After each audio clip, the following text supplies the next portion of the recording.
IPL మెగావేలం ఎలా జరిగిందో అందరు చూసే ఉంటారు. ప్రతి టీం కూడా క్వాలిటీ ప్లేయర్ల కోసం ట్రై చేసింది. ఇక ఒకసారి మనం టీంని ఎంత ఖర్చు పెట్టి ఎంతమంది ప్లేయర్ని తీసుకున్నాయి అని చూద్దాము. ఫస్ట్ ఆఫ్ ఆల్ ఏంటంటే 25 ప్లేయర్స్ తీసుకోవచ్చు ప్రతి టీం. అన్ని టీంలకి అది కుదరలే, వాళ్ళ బడ్జెట్ వల్ల కావచ్చు, ఇంకేదైనా వాళ్ళ స్ట్రాటజీ వల్ల కావచ్చు, అన్ని టీంల వల్ల కుదరలేదు.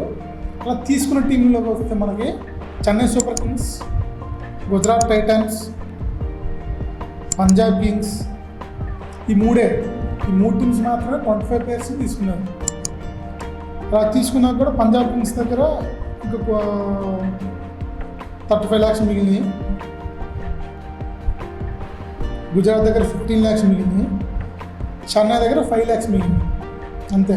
అంటే వాళ్ళు పూర్తిగా తమ బడ్జెట్ని వాడేస్తున్నారు. 120 కోట్ల బడ్జెట్ వాళ్ళకి ఇచ్చింది. 120 కోట్లు ఆల్మోస్ట్ మొత్తం వాడేసుకొని 25 మంది ప్లేయర్స్ తీసుకున్నారు. కానీ ఇంకా కొంతమంది అన్సోల్డ్ ప్లేయర్స్ కూడా ఉన్నారు. అది పక్కన పెడితే వీళ్ళు తీసుకున్నాక వీళ్ళు టీమ్ని ఎలా సెట్ చేస్తారు అంటే చాలామంది ఏమంటారంటే అందరినీ మంచి ప్లేయర్లని ఉదాహరణ చెప్తుంటే విల్ జాక్స్ని,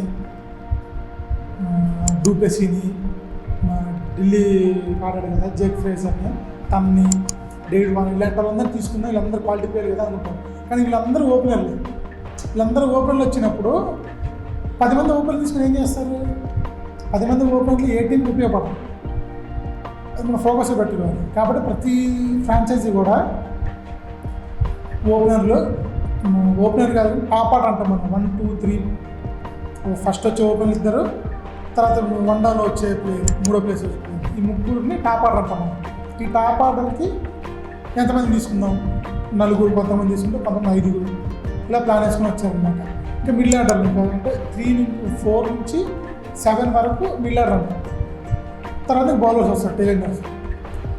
అంటే 4, 5, 6, 7 4 కోసం ఎంతమంది తీసుకుంటారు? దానిలో మన ఫారెన్ ప్లేయర్స్ ఎంతమంది ఉంటారు? మన ప్లేయింగ్ లెవెల్ అయితే 4కే కదా పర్మిషన్ ఉంది. 4 పర్మిషన్ ఉన్నప్పుడు